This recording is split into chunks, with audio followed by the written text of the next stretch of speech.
Welcome back to the Social Seller Podcast with Conor Paulsen, where we interview the world's highest quality communicators, professionals, business owners, creatives, and everything in between. It doesn't matter what industry you're in. If you're a high quality communicator, there's a good chance you're living a lot happier life, but you're also bringing those opportunities into your life almost like a magnet. My guarantee is that on this show, we only interview people that I, one, look up to, and two, that I know are going to continue to kill the game for years to come, and I want to make sure they're on your radar. But what I've learned is by asking the best questions, we get the best responses, and that's what the highest quality communicators, our social sellers, are all about. Let's hop inside to the Social Seller Podcast. Welcome back to the Social Seller Podcast with Conor Paulsen. I am beyond pumped. Now, not every day do I get to interview someone I've looked up to for many years, not only in the digital marketing scene, but understanding his story from the Midwest. As you've heard on other episodes, that's a big part of who I am, and how athletics, I think, really helped us perform and learn a certain competitiveness. Now, for anyone that doesn't know David Meltzer yet, David is the co-founder of Sports One Marketing, former CEO of the renowned Leigh Steinberg Sports and Entertainment Agency, which was the inspiration for the movie Jerry Maguire. That's wild. Starting from humble Midwest roots in Ohio, David went on to law school, eventually dropping out, then amassing over $100 million before losing it all at 29. Now, you're known for TV shows. I know you from your content and the conversations we've had through DMs, and you are putting out such a wave of energy. And we're fortunate at our company and the people you and me get to be around. You are clearly a differentiator. I would go as far as saying you are the Wayne Dyer of sports marketing. You have a spiritual component to it. That's a big compliment. Yeah. Was Wayne at all a part of your upbringing? Huge. So in my transformation. So, just to clarify a few facts, because I know there's so many out there that, for me growing up in the Midwest in Akron, Ohio, my mom wanted me to be a doctor or a lawyer. She used to say doctor, lawyer, or failure. And so I never could drop out of law school. I'm even worse than dropping out of law school. I graduated, took the bar, but never practiced. I went into the internet, and my mom told me the internet was going to be a fad. Don't do it. And it's a valuable lesson that I learned, that just because someone loves you doesn't mean they give you good advice. And especially coming from the Midwest, where we prioritize our families, we prioritize work ethic. That's why I like to hire kids from the Midwest, because you can't teach work ethic. You can't teach, my entire philosophy in life is to enjoy the consistent, everyday, persistent, without quit pursuit of your potential. Well, consistency and persistency is what Midwest is about. And you just can't teach it. You can inspire it, you can motivate it, but you can't teach it. It's something that you watch your parents and grandparents and great-grandparents wake up at 6 a.m., or if they do, they'll say they're waking up late, sleeping into 6 a.m. And it's 12 hours a day, 6 days a week minimum, all over the place. Not like, oh my gosh, you're an anomaly, like I am out here on the West Coast. So Dave Meltzer wakes up at 4 a.m. and it's 7 days a week, 12 hours a day of activity I get paid for. It's not an anomaly where we come from.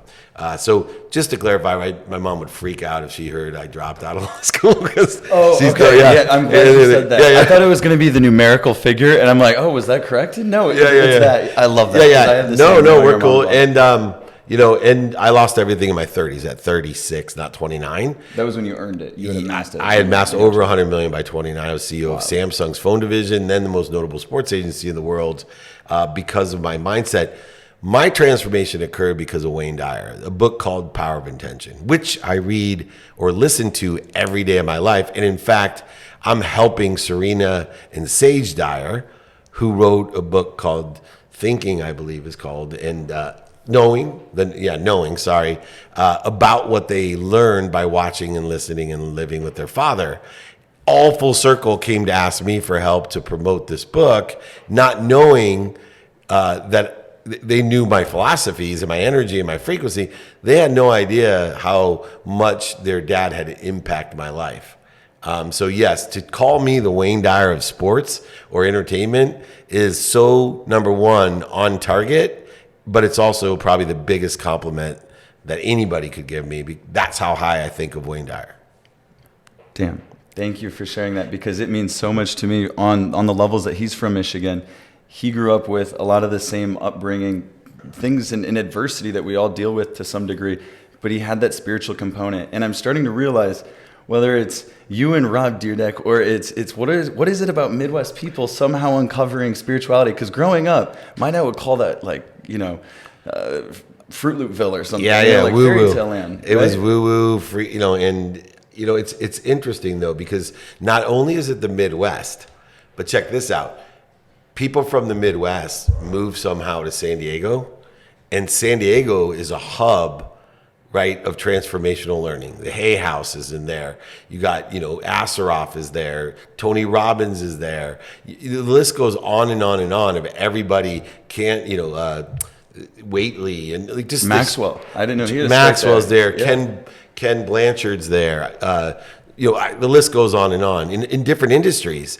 And somehow at 9 years old, I moved from Ohio to San Diego, completely in that same genre of Midwest people. Like, no, you get there by hard work. In fact, one of my favorite stories is when I went through my transformation, I'm flying to India, and a medical doctor sitting next to me, this little Indian woman, and she said to me, "Are you okay?" I looked at her like I was arrogant at the time, right? I was multimillionaire, literally arrogant, lost, and I'm like, in my head, do you know who I am? Like, am I okay? I run Leigh Steinberg. I'm a multimillionaire. I'm worth over $100 million. Who are you? That's in my head, right? I'm like, I'm okay. And she goes, well, you're so full of light. And I was like, well, thank you. She goes, but you're blocking it. I'm like, okay. She goes, do you meditate? And I looked at her, and this is so Midwest, right? Meditate? I don't have time to meditate. I grew up with nothing. 6 kids, a single mom, packed my dinner in a paper bag, worked 2 jobs. And I said, I made it all on my own. I made it myself. And if I was sitting at home high on my mom's couch, dreaming about what I want, like these Californias, broke and high all the time, I'm never going to get what I want. And I'm not meditating. It's a waste of effing time. And she said, oh, it's too bad. I could teach you to vibrate faster through meditation. And I was like, you're high. Like, what do you mean? Like, the Midwest. Have I heard the same thing? Right? I'm like, are you kidding? Like, so I said, what does meditation and vibration have to do with anything? And she said, well, everything vibrates. The earth, plants, animals, humans, sound, light, and thought, right? Yeah. And she said, you can only be aware of that which vibrates equal to or less than you. I said, She said, so if you elevate your vibration, you can be aware of more things. That interests me. Then she said, do you know what vibrates the fastest? And I was like, no. She said, the truth. The truth vibrates the fastest. And I can teach you to pursue your potential through vibration and awareness. I could teach you to be your better self at all times. Mindset, heart set, hand set. I could teach you all that through meditation. Does that interest you? And I said, yeah, that interests me. She said, will you stay and go to a workshop, here on your trip? I'd be happy to have you as my guest. And I said, not a chance. Like, are you kidding? She said, oh, that's too bad. She goes, I could raise your awareness of things like when to buy or sell. And now that made sense to me. She tagged your ego. Yeah. So I was like, okay, I'll look into it. You should have heard my wife when I told her I was staying in India to go to a theta meditation workshop on quantum healing.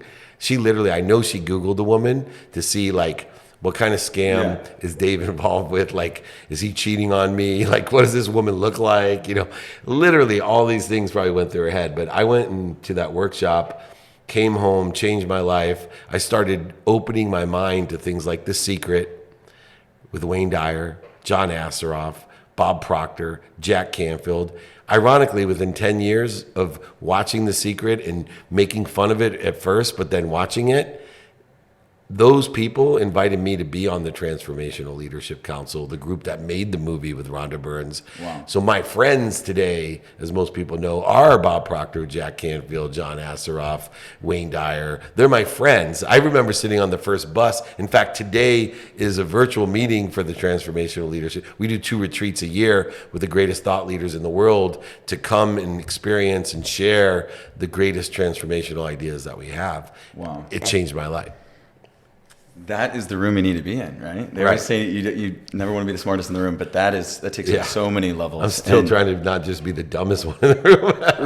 right. And then you always stick to the guns. They always say like the wise people will only spoke when needed. So, bring it up or maybe be a little more reserved. That is unreal though. Is it accurate, or is it a smart way to think that even looking at you from 3 years ago, 5 years ago, and seeing your progression and still being able to DM you and still having that normal conversation, with you getting to that point and being able to work with those individuals? I mean, I knew 3 years ago that somehow we were going to meet one day. We'd meet in person, and then somewhere down the road, no rush, I have full trust in the universe. Everyone, from yourself will be a friend, and that same list of people, it's just I have this curiosity for how do you get in the room? And you've done that. At what age did you kind of have that confidence? You kind of dropped the ego, and that's what you're explaining with that work and that retreat. What age was it then when you started realizing, these are the people that I want to look up to? I'm going to do business with them. I'm going to work with them somehow. So there's 3 worlds, right? And a lot of people in the Midwest live in the first world. It's a world of not enough. One of the things that frustrates me with some of my Midwest friends is they live in a world of fear and scarcity. They're afraid to come visit California. Absolutely. I'm mind blown. Right? Afraid to come visit, let alone when I'm like, you got to move here. No way. And the ones that do thrive, and yet they live in a world of not enough of anything for anyone. The whole world is happening to them. They are victims. Then there's the second world that I moved in from, that victim world of not having enough. And it's the world of California. And it's the world of for me. Super positive. I'm a philanthropist. I give to receive. Everything's a trade negotiation. I'm buying things when I'm not happy. I'm buying different things to make me happy. Buying more things to make me happy. Buying things I don't need to make me happy. Buying things to impress other people to make me happy. Buying things to impress people I don't even like to make me happy. That's California compared to the Midwest. Yeah. That's the world of for me.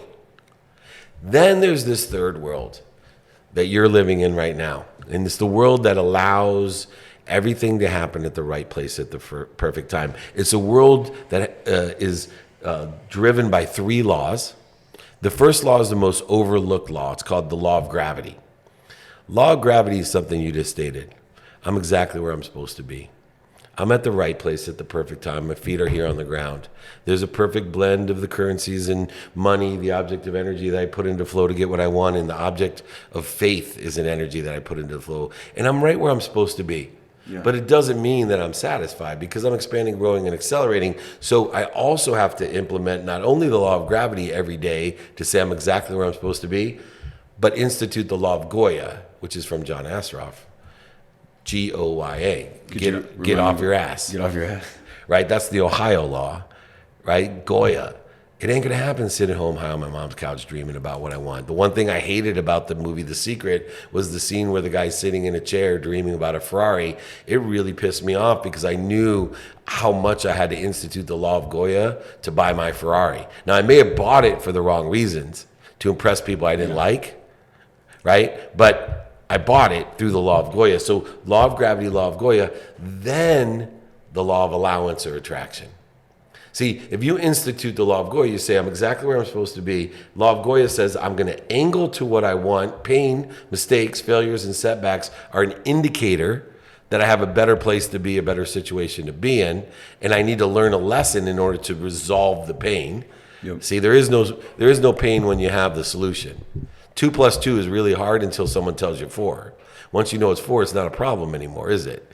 No, it's just, it is. That's what happens in life. Well, anyway, if I'm exactly where I'm supposed to be, angling with everything I have, with the enjoyment of the consistent, persistent pursuit of my truth, my potential, not what other people want for me, what's missing or what I don't want, but what I want, then I create a void for the universe to fill, called the law of allowance, the law of attraction, all of these things. So when I put my attention and my intention into the coincidences I want, like I want to surround myself with Bob Proctor, Jack Canfield, Mark Victor Hansen, Sharon Lecter, any Blaine Bartlett, any of the people I do. Yeah.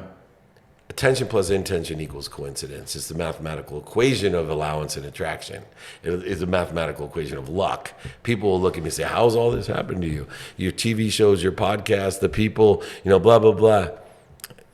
You're so lucky. Yeah, you're right. Because I define luck as what I pay attention to and give my intention to. And I have a strong power of intention. What I think, say, do, believe, and the activities of my characteristics, obsessions, addictions, personality traits, aggregated from generations from Ohio and the Midwest to lifetimes that may go beyond, from, Eastern Europe, where a lot of people settled into the Middle East, in the Midwest, from that Eastern Bloc. Yep. Right? That has the same energy, right? The Law of Gaia. We're going to get there, and to understand, to have both changes everything. And so I create coincidences.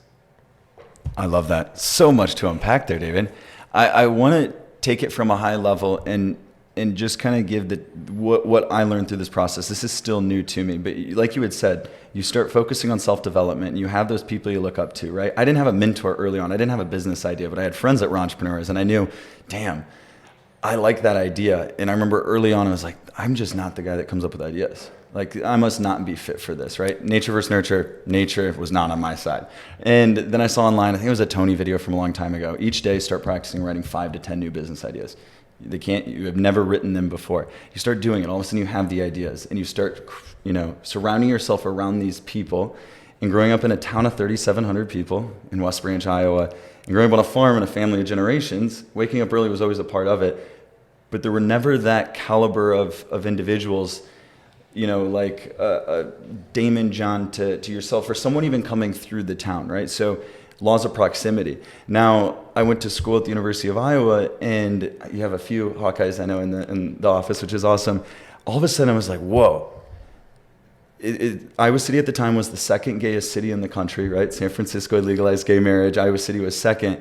And it was this realm of like a 10-minute drive away from our farm. We'd go there and eat, but my dad was like, oh, you stay away from the crazies. Well, I wanted to go to school there. I had this curiosity, and it opened my eyes. And then travel started opening my eyes to it.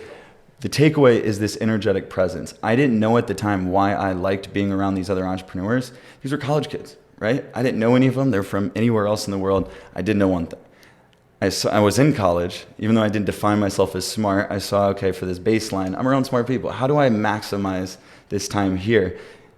And I think it was trying to start to feel this energy thing. And then you read about spirituality so much that's eventually what got me to like move this switch. And then the last thing I want to unpack there, and we've talked about it on other episodes, I think the secret is such a good way for that initial switch for people that you kind of see they have that light and they kind of want a little bit more.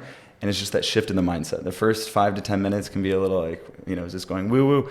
I've watched that, at least 10 times, read it 10 times. I want to hop in. So the podcast is called The Social Seller, right? The whole focus here is that selling. Everyone's a salesperson. We're selling ourselves for that next promotion, to go on a date with that guy or girl.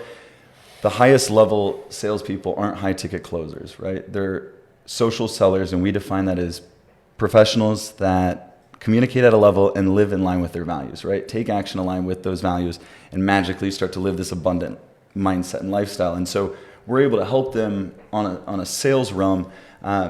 I'm curious for you, having the spiritual component, and for us, social selling has really been what's differentiated us amongst solopreneurs to teams of 10 to 15, but now what's attracted the big fish and why we're getting into some really cool partnerships. When I talk about selling, I wanted to get your take on, right off the bat, how do you see online sales transitioning over the last year or 18 months? Have you seen anything change, and where do you see the direction going? Yeah, so online sales have changed tremendously because of the awareness of the spectrum of people in which you can reach.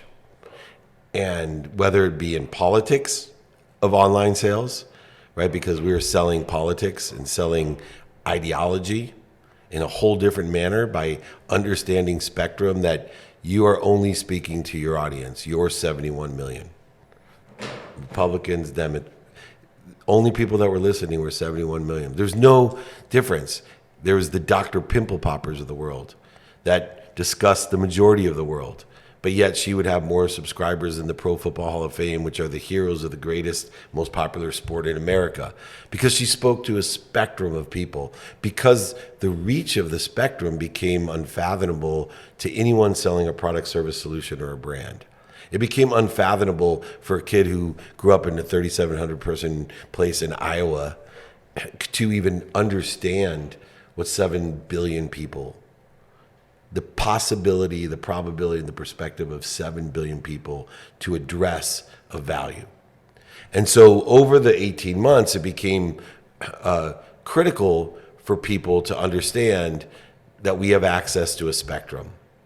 And it doesn't take a huge amount of people to be successful because of the low barrier of entry, the low cost of development, and the inexpensive, efficient delivery system created by mostly Amazon. And so once people put all those pieces together and were forced into the efficiencies, effectiveness, and statistical success of e-commerce, including myself, and I'll give you an example. For my whole brand was traditional, right? I was one of the most notable sports agents in the world, right? In the world, all traditional, radio, print, TV. My meetings, although I was efficient, effective, and statistically successful by holding court in person when I went to New York and taking 20 meetings in a day because I have my 520 rule, I still had to fly to New York, right? And I'd have everyone come see me at the, Palace Hotel or wherever I was staying. But now, right, people would say, let's do a Zoom call before COVID. Not a chance. Why? Because in my mind, if I was on Zoom, I couldn't do my emails, not pay attention. See, I believe in refocus, so I've mastered time. Knowing the speed of thought moves faster than the speed of time, I can effectuate what is known as multitasking by refocusing faster than the speed of light. Speed of light moves at about 185,000 miles per second. The speed of thought's even faster than that. So if I can focus in on you, but read your notes and do my emails, because I can focus on you, focus here, refocus back fast enough to gather data of both things I'm doing, or focus on you, read the notes and my email, come back and forth. That's called refocusing. It appears in man-made constructive time of 186,000 miles per second that I'm doing it all at once, because the faculties that we have are weak. They can't pick up the difference. Well, using that, I was able to create this unbelievable abundance in my life and be able to effectuate on that. And it changed everything for me. And I think, having that with e-commerce, of understanding, wow, I'm living between infinity and limitlessness. And then be able to monetize my brand the same way instead of traditionally. I still do traditional stuff because I think the advantage of where I'm at, talk about social selling. Yep. Billboard. If I told you that a billboard's probably one of the most valuable things you could buy today, most people say, are you kidding me? I'm excited to hear the twist. Right. I'll tell you why. Because it's cheaper than ever to get a billboard on the 405. There's still just many people driving by the 405. But now it's less expensive to put my billboard there. Yeah. There's still customers that I can get, and I can send them to my Instagram, I can send them to my email, I can send them to a Shopify store, wherever I want to send them. And if someone goes by there enough times, it's going to resonate with them. Yeah. So people commute, the same people are going to see the same. That's the goal of a billboard. But here's what most people don't realize about a billboard. Once I pay for the billboard, I can create content off the billboard. I can capture the billboard. I can capture people standing underneath the billboard, driving by the billboard. I can drive by the billboard and create content of the billboard. I then can modify the content with my billboard. I can then amplify it to all the different platforms that exist digitally, to all the channel partners that exist, because I can put their brand with the billboard, their people, their endorsement with the bill. And when the agreement comes, from Live Nation or Infinity Broadcasting, whoever sold me the billboard, when, my 3 months are up, all of that content is perpetual. Yep. So all I've lost are the people driving by. I'm still addressing 7 billion people on a billboard that used to sit on the 405 by La Cienega, by the stadium. And most people don't realize that the value of having the billboard makes my content way better. So when Mike Tyson yesterday posts a speech that we're doing together in Chicago, the speech is important, but there's only going to be 2,000 people at the speech. But when Mike Tyson posts the advertisement for the speech, and then all these thousands of people like, holy shit, Dave's with Mike Tyson, and then I get the podcast with Mike Tyson, and I get the speech. I still get to pay the same to do the speech. Yeah.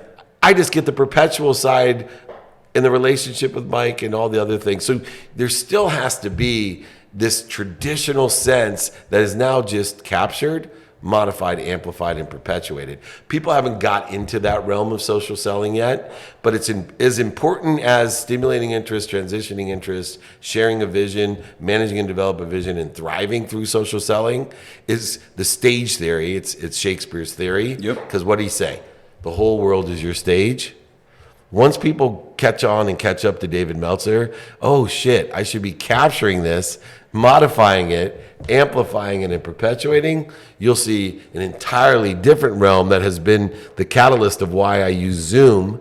To get back to my story, I poo-pooed Zoom all the time because I couldn't do that focus. I live on Zoom. And I should have been living on Zoom before COVID. Yeah. And do you think I don't want to go down this rabbit hole, but I always think it's interesting with like that stubbornness, right? And study after study has shown as we age naturally, and then it's tied to ego. Yeah. Open mind, open heart, and open hands. And I stop, drop, and roll every day. Need to be right, need to be offended, need to be separate, inferior, superior, anxious, frustrated, angry, guilty, resentful. I have learned in practice to identify the needs of the ego, which become greater and stronger the older you get and the more that you practice the negativity of the ego-based consciousness, it becomes a habit. And so what I've done is created the stop, drop, and roll practice, because when you're in these ego-based consciousness of a need to be right, yep, all you've done is put your mind, body, and soul on fire. In order to put out a fire, you got to stop, breathe, drop, and then roll in the right trajectory, knowing your what, your who, your how, your now, and applying your why. That's why I give everybody my daily practices, everybody my referral, everyone my 5 to Thrive for free to match the one thing we didn't say in the bio, right? My mission is to empower over 1 billion people to be happy by finding 1,000 people like you that I know in your lifetime will empower 1,000 to empower 1,000. 1,000 times 1,000 is a million times 1,000 is a billion. That's a collective consciousness that can change the world. And we can do it through me just giving free shit away to everyone and giving my email out, david@dmeltzer.com. Books, guides, exercises, email me. I love it. And it's because you come from that abundant state. I have no doubt the conviction in sitting here in your office and getting to meet some of your staff, seeing this space, unreal, but getting to feel it. I knew this is exactly how it would feel. I knew the conviction and the content, the authenticity at 8 a.m., always showing up on time, going live, right? Providing that value. I had read about it for so long, but we still thought we had the secrets internally because we were getting some uncommon results, right? But it wasn't until January and consistently putting video content up, and this again talks about how do we maximize our time, and that's a balance for you, I'm sure, is I can be on those calls, but I need to maximize, and that ripple effect is content, and that when we're sleeping, someone can be consuming that story and maybe being brought in. So yes, and the term for that is how big and deep is your rabbit hole? See, the more consistent, persistent you put your content up there and stay on frequency, strengthen the signacy, know your spectrum, the rabbit hole becomes bigger for people to come into, and it's how deep is how much content you have in it. So when someone like from listening to this goes, oh, dude, this Dave Meltzer seems interesting to me. I have an open mind and open heart and open hands. I want to learn to make money, help people, and have fun. And they go to that first video, there's so many videos, the hole's this big. They can go to my podcast, my TV show, office hours, online lives. There's so many different things that make my hole so big. But then besides that, there's so many different things. There's so many different episodes of those things. Once they get down, it's like, oh my God, I'm in the Meltzer rabbit hole. And then pretty soon they share a vision. Yeah. Then they get empowered and inspired to do it to somebody else. And they go, hey, check out this quote from Dave Meltzer. Oh, that's one place to start. Rabbit hole, deep. And then they're going, oh, have you heard of Dave Meltzer? I keep hearing of Dave Meltzer. Maybe I should listen to the podcast, The Playbook. And then there's 860 episodes of those with the billionaires, millionaires, entrepreneurs, celebrities, athletes, entertainers being abundant, given their secret sauces. Right? Come from authenticity. Sorry. And imagine, it I opens spit up. in his eye, by the way. Oh, no, that was not. No. The Midwest intensity, the passion, it comes out. I love it. It's the truth. That's why. Exactly. When you live congruently, you have that trust. I have a feeling that I can feel you have a sense of being light. Now, the best way I can describe it is like there's this invisible hand, and we'll call it the universe, that encompasses everything, that's kind of just guiding us in whatever direction. As long as we have total trust and total faith that it's going to happen at the right time, right place. And that does not happen right away. Meditation is a big part of what I've caught from multiple aspects of what you've talked about. And like you had said, when we started, I sat down the first time to meditate. I was like, what am I supposed to feel? I got out of it. I was like, I'm broken, or I just don't do this right. Me too. But now, logging 22,000 minutes as of Monday of this week. You're like the Deer Deck of meditation, man. You kept track of everything. That's It's awesome. an app. It's an app. Okay. And it was the only way to hold me accountable, the chain link. Which right? app is it? So I do Insight Timer. Okay, cool. I like Insight Timer. But That's yeah, good. and it's just, I want to hit on some of these big takeaways. And we hit on so many good points that apply to the professional life, how we communicate as social sellers, and how we can live and find more happiness in our business, our personal and professional lives.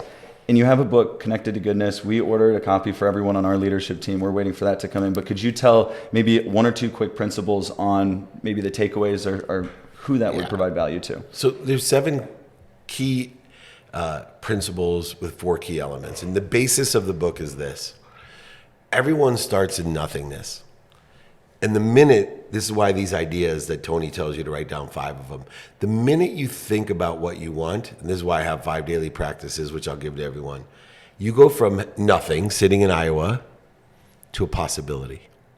The minute you think about it. Now, nothing in the universe has changed material-wise, but you go from nothing to a possibility. So I give you, just like in Think and Grow Rich, pragmatic ways to go, like Tony does, to go from nothing to a possibility of what you want.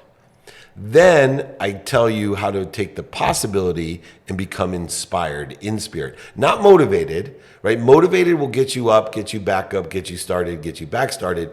But it can be fear-based motivation. I can motivate you with fear, right? I can get a gun to your head and say, I want you to run a 7-minute mile, and I'm going to be on my moped. And if you don't do it, I'm going to shoot you in the back of the head.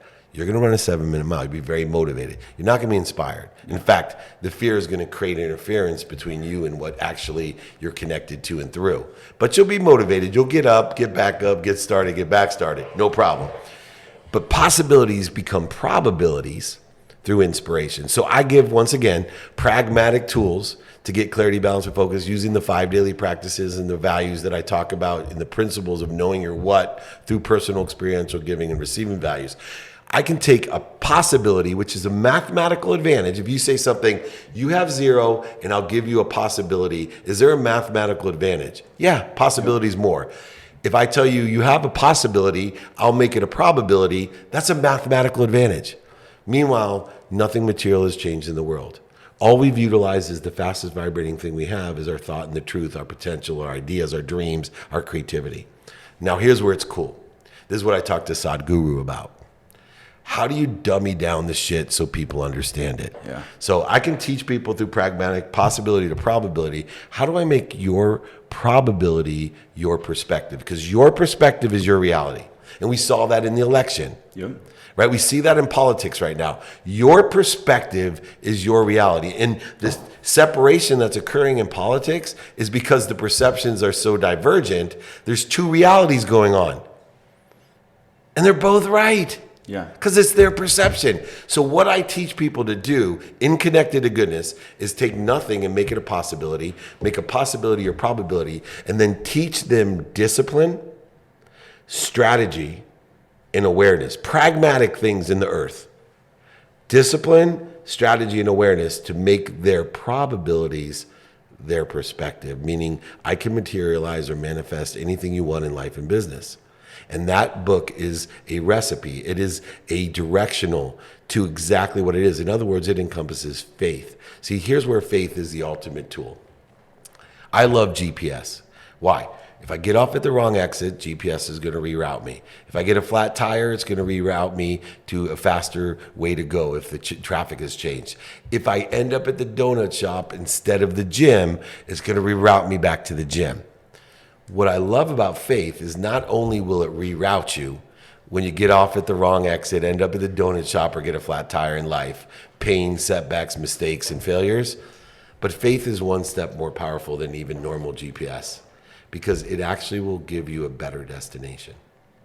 So when you have the flat tire, it's going to say, I know you want to be over here, brother, but I got something better for you, and you don't know it. Yeah. And I'm going to use pain to guide you. I'm going to use your mistakes, because from the earliest time of Sanskrit, we've been given lessons of life. In the earliest, you're given a body. It's here to learn lessons. The lessons will keep on coming to you. Learn it. Pain will be an indicator that you have a lesson to learn. You will forget every lesson you ever learned, but you have the power to access it at any time. Here is no better than there. We can't find outside of us what we can find inside of us. You give meaning to everything that you see. You give meaning to everything, to all the possibilities, the probabilities, and your perspective. You give it meaning. So you are not a body. You are free. You're as God created thee. Wow. I have chills. David, what I love about the book and why I'm excited even more to read it is I like those actual practices. I need the mindset, and we've talked about that starting the conversation, but being able to have those daily routines. I think that's another thing from the Midwest that just came kind of natural, right? Waking up early to do chores before you went to school, or morning basketball practice sometimes. And being able to have those routines, and if I have a disciplined environment, a lot of this stuff just starts to happen at a more frequent pace. So I'm glad you share that. And for anyone wanting to get connected with you or looking to get a copy of Connected to Goodness, where should they go, and then where can they find you? Yeah, so I'd like everyone, you can always Google me, but if you email me directly, I have the 5 to Thrive social selling system. I have the 5 daily practices, the 4 pillars values. My book, ebook, audiobook, I will sign a copy of my book, share it with you, send it to you, and pay for it all. Shipping, everything. It's not... To me, it's about empowering people like you to empower others, giving you the guideposts that are necessary practically to take advantage of faith and take advantage of the other currency to make more of the current currency, which is money, so we can have the object of energy to put into the flow to get what we want. See, money will allow you to shop. I'm going to teach you to shop for the right things, not what you don't need, not what you don't want, but not to impress people you don't like, but the good things in life that are aligned with your what, your who, your how, your now, and your why. Reach out to me, david@dmeltzer.com, dmeltzer.com, @davidmeltzer. If you forget it all, just Google me, David Meltzer, and you'll find me right there with a big rabbit hole, a deep rabbit hole. Come into my rabbit hole. Let's empower people to make a lot of money, help a lot of people, have a lot of fun. Last piece of advice for everyone. Yeah. Be kind to your future self and do good deeds. It's that easy. I love that. I love that. And lastly is just that lens on life from abundance. We all deserve it, and we get so many people that reach out, and there's more and more from every age range that feels like they have something in them to create more, to be more. And people like David are the people that enabled me to start to have a game plan 3 to 5 years ago that actually gave me the strategies to be able to do this. So make sure we go grab the Connected to Goodness book. You get it for free. You can do that on his Instagram. Follow him on Instagram. And I want to thank you again for tuning in to another episode. This will be live Tuesday at 9 a.m. Thanks, David. This is a good one. Oh, here. Good stuff. 2 Midwestern guys don't know what to do. I didn't look at my watch, but